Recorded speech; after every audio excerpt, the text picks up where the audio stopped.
Don't forget to hit the like and subscribe button for more reviews like this.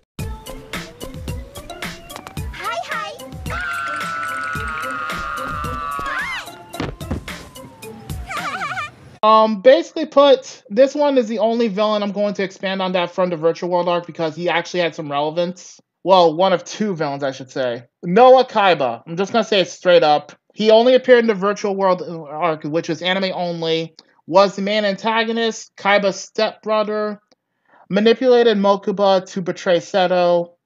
Was killed in a freak accident as a child, though the dub says he was comatose. I've let my emotions go, fuck being a sober hoe. Gozaburo Kaiba, his birth father, basically uploaded him to a supercomputer in an attempt to save him. Sure, that went great. Oh, and here's the fun part. He was technically abandoned by Gozaburo not once, but twice. Yeah, it shows what a good father Gozaburo fucking is. Of course, he eventually redeemed himself by saving Seto Kaiba.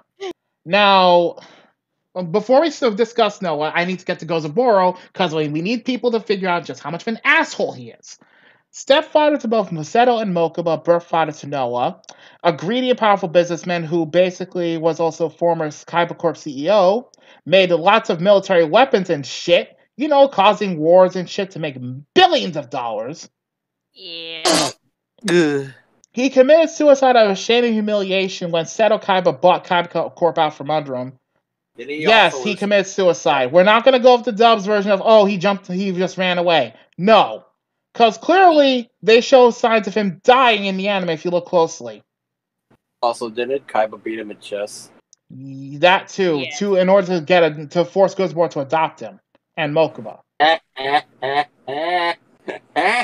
He was eventually found in the virtual world and tried to forcibly seize Seto Kaiba's body despite losing to him fair and square. Yeah, he's an asshole. This is the same motherfucker who was responsible for Kaiba being the way he is, by the way. But thankfully, at least he got destroyed for good because Noah killed him! Yeah! Pretty much. Blew it up! Okay, so thoughts on Noah and Gozaburo Kaiba? I honestly don't give a shit about either of them, but if anything, the only more interesting character was Noah. And he's just a sad kid who didn't get much chance to live his life. Yeah. Very true. Fuck you for making Seto this way. Nah. You should be grateful. If Seto wasn't this way, you wouldn't get the cocky asshole that you love. No, I know, but fuck you. Let's be honest. Let's be honest here. Gozaburo was a fucking child-abusing asshole. And let's not forget that this is the same guy who, again, he's the one that basically gave Seto Kaiba a test to make back, what was it? He was given 1 million yen and was forced to make back 10 times the amount within a year.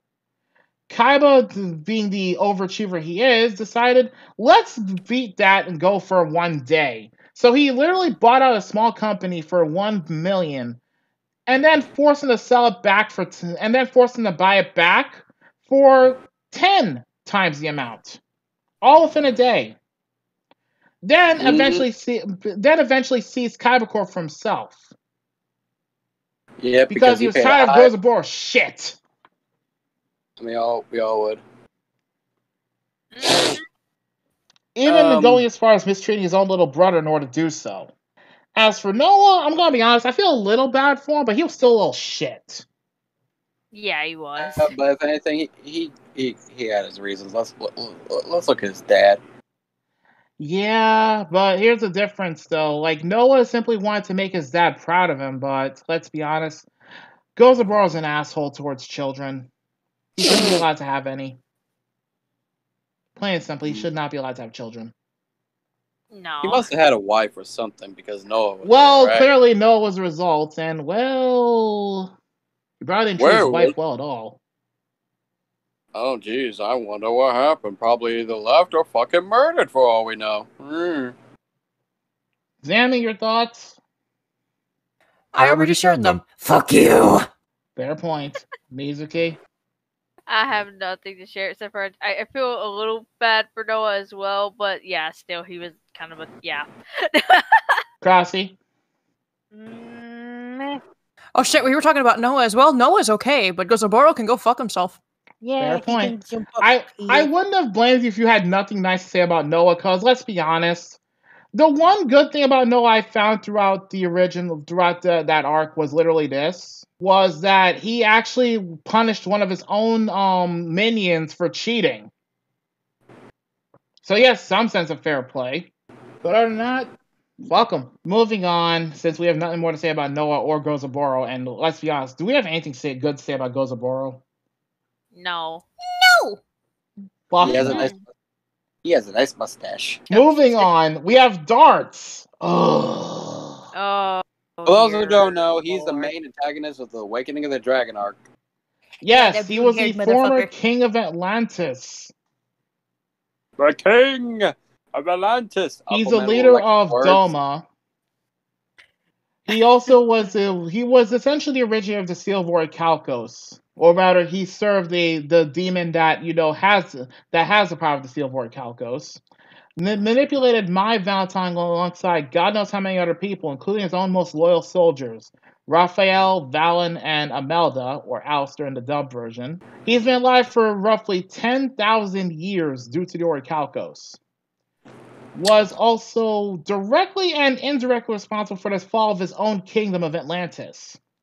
Yep. He also betrayed his own family in the process, by the way. He also spent roughly 10,000 years stealing souls in order to power the Orichalcos and summon the Great Leviathan. Mm-hmm. And let's hear this last little fun fact. He also not only hijacked both Industrial Illusions and Kaiba Corp, but also triggered certain events in motion that led to his own soldiers losing everything they ever cared about. All this to manipulate them into working for him. What can one say about Dartz? Well, I can tell he is a good villain at some parts. Yep.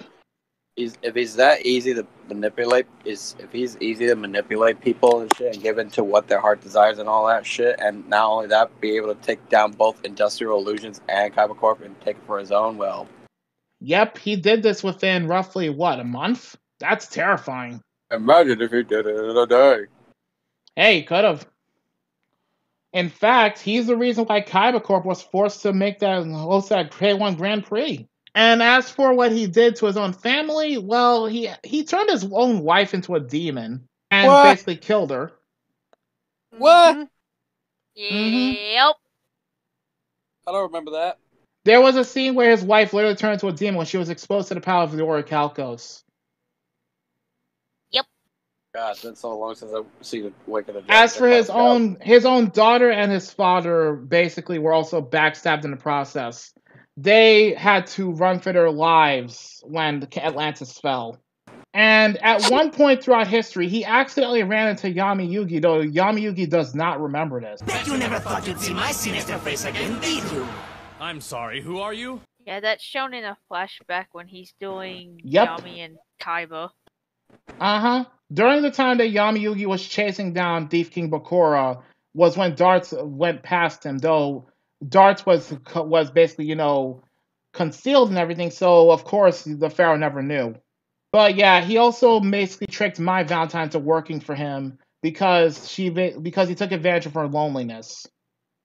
Even 4 really fucked up Mai. Let's just be real. Yeah. And as for Dartz, let's be honest, as much as he's a master manipulator, I guess even he was too dense to realize he himself was being manipulated. Ha! Your thoughts on Dartz? Because I've got pretty much nothing beyond that. Going by the dead silence, there's barely anything to say about him. Yep. It's Illuori Calcamalos. Thing is, it's not that we don't have much to say about Dartz. It's just because, well, what can you say? Because given what we hear about him and shit, I just question the shit. Fair point. Honestly, I just question his motives is all and stuff. But yeah, might as well lead this into his most loyal soldiers on this one. Raphael, the one of the swordsmen of Doma, or if you want to look at the subversion, the 3 musketeers in Awakening the Dragons. Yeah. He was extremely loyal to Dartz's cause until he was ultimately betrayed, wanted the absolute few to defeat Yami Yugi in a duel, which cost Yugi his soul, received his guardian deck as a gift from his family, and was separated from said family in a luxury cruise where the boat went directly into a tidal wave. Now, in the sub version, his family disappeared and apparently forgot about him. Wrong! In the original version, his family was actually drowned in the tidal wave. Yep. Huh. People drowning in a tidal wave from a ship. Where have I heard this before? Oh, Titanic. no. Hey. Moving on from that. Also, he didn't discover the ultimate fate until a couple years later when he found his siblings' bodies, or what was left of them. He found their skulls, by the way. I don't even have a joke for that one. That's just morbid as fuck. He found his siblings' skulls. You see, normally I like to make jokes to lighten up the situation, but not even I have a joke for that one, and I can't make one, and I don't think any of us can, because that's just morbid as fuck. Oh, yeah. Like a joke right now is just like, Raphael's my favorite Ninja Turtle. Dart! I'm gonna take a guess here. This is where the whole dual spirit concept came from long term for, Yu-Gi-Oh! GX and onward, because Raphael, to an extent, could communicate with the spirits of his own monsters. I mean, it makes sense, given how he's got a close heart to that deck of his, especially since it was from his family. Mm-hmm. If anything, he treats that deck like it's his own fucking family more than most of the characters in this series, you know what I mean? Though, to be fair, it's understandable given the circumstances. Yeah, so if anything, I feel like the spirits can connect with him. Should we all give our thoughts about good old Raphael? Yeah. You're evil, Pharaoh. I'm gonna say this straight up in all seriousness. I feel bad for Raphael because of the shit he went through. Doesn't excuse him from what he did. Don't get me wrong. It's just he's one of those guys you can't help but feel kind of bad for, because this was somebody that lost pretty much everything. Not once, but twice. Yeah. I mean, think about it. The way I say twice is because his family was submerged in a tidal wave. He was the only survivor. And for as far as he knew, maybe there was still a chance of finding maybe one of his family members still alive. Nope! Dartz had to help him track down what was left of his family, and well, he had no surviving relatives, and it was just his siblings, and well, yeah, the whole thing with his siblings' skulls. You know what would be really fucked of what Dartz to do? What? If most of the souls that Dartz would have was Raphael's family members. The thing about that, it was revealed that Dartz was pretty much responsible for Raphael's family being drowned in that tidal wave. So he has their souls, doesn't he? Probably? It's possible. Yeah. Considering how many he had. Like, in all honesty, I think it's easy to say that Raphael's had it pretty bad. That poor sap.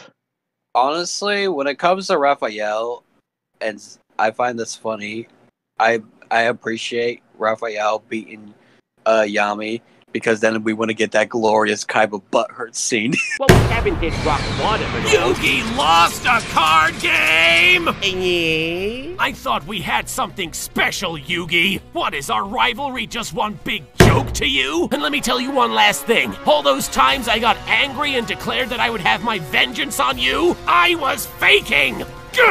He made it so dramatic, though. That's the thing. I know he did. But Kaiba was more pissed off because he never expected Yugi to actually lose. Ever. He saw Yugi as this undefeatable opponent he had to beat. And that someone beat him to it was like the ultimate insult. Mm-hmm. Yep. But yeah, there you go. That's Raphael in a nutshell. I mean, for better or worse, Raphael he's a tough motherfucker, but look what he had to go through to deal with it. If I had to equate anyone from this series to even a quarter of the way to Guts from Berserk, it has to be him.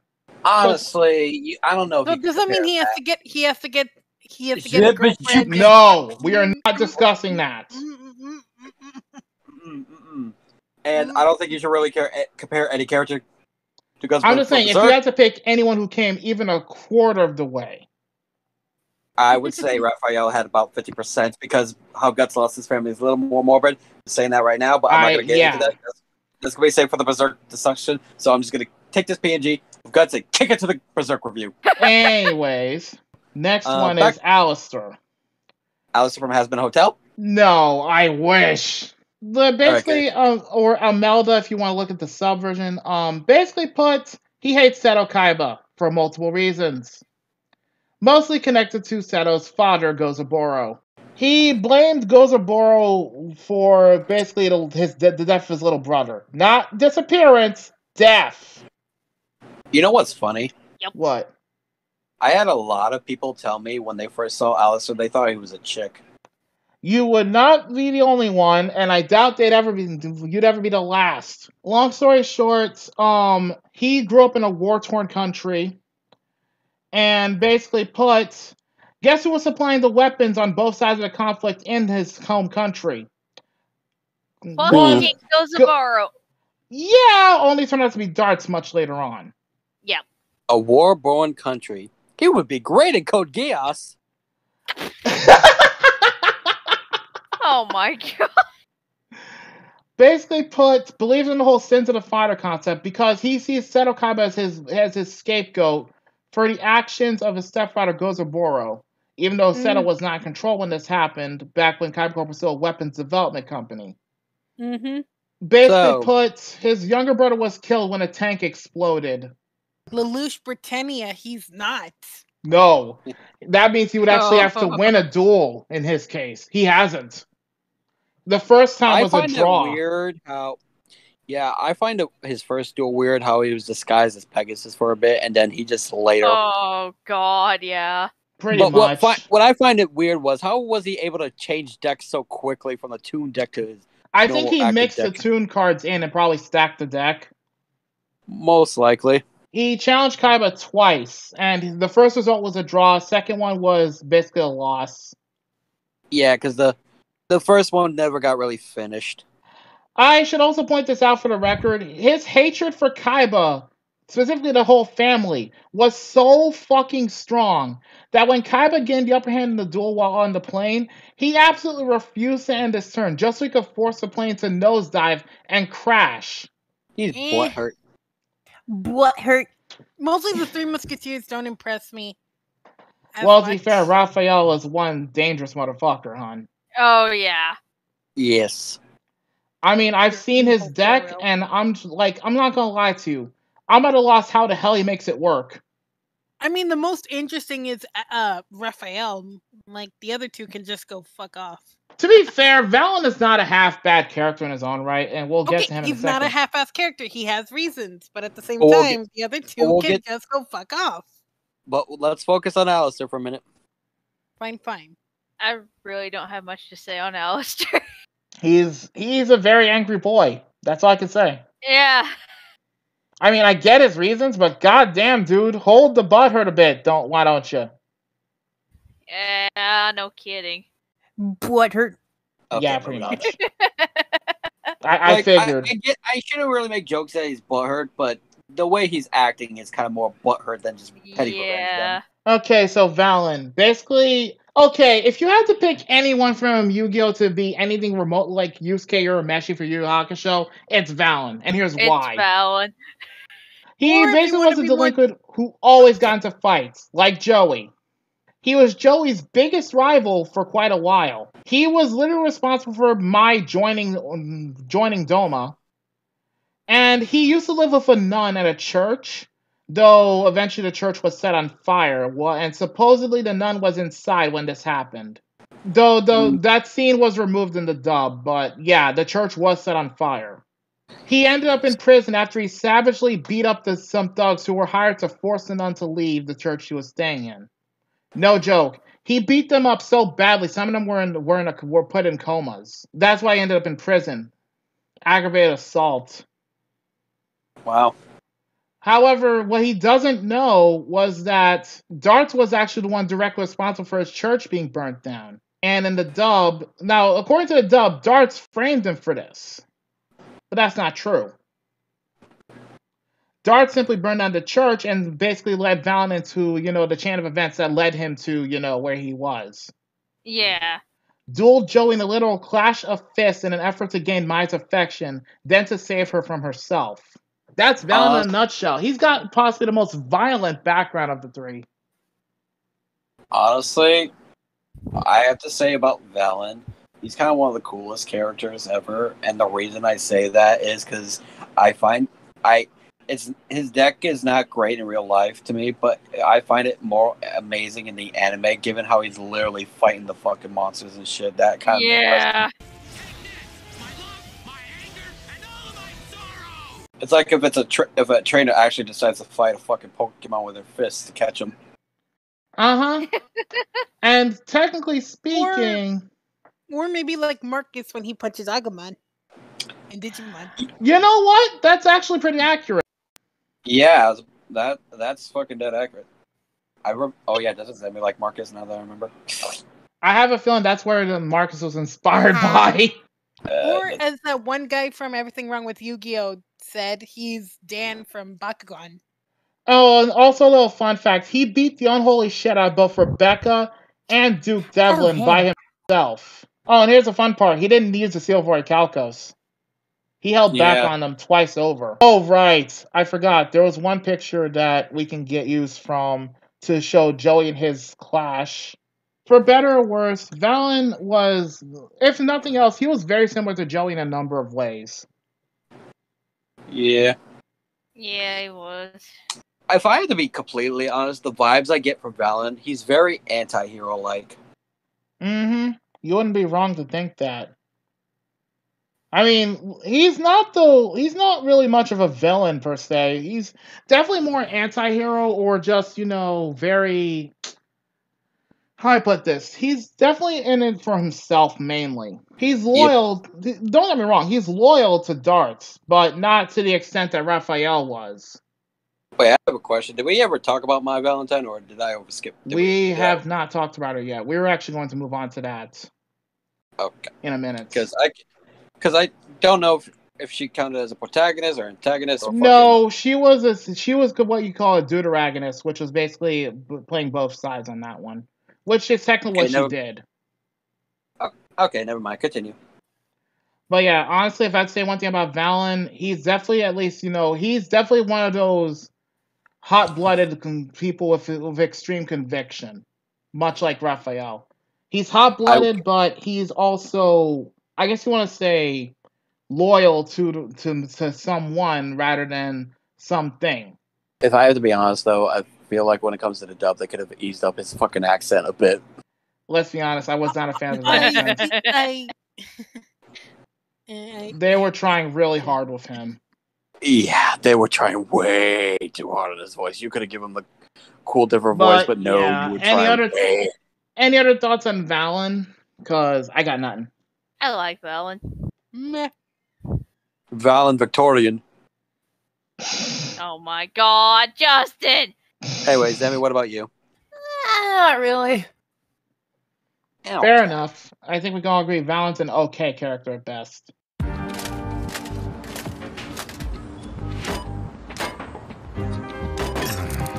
I really need to get a checkbook.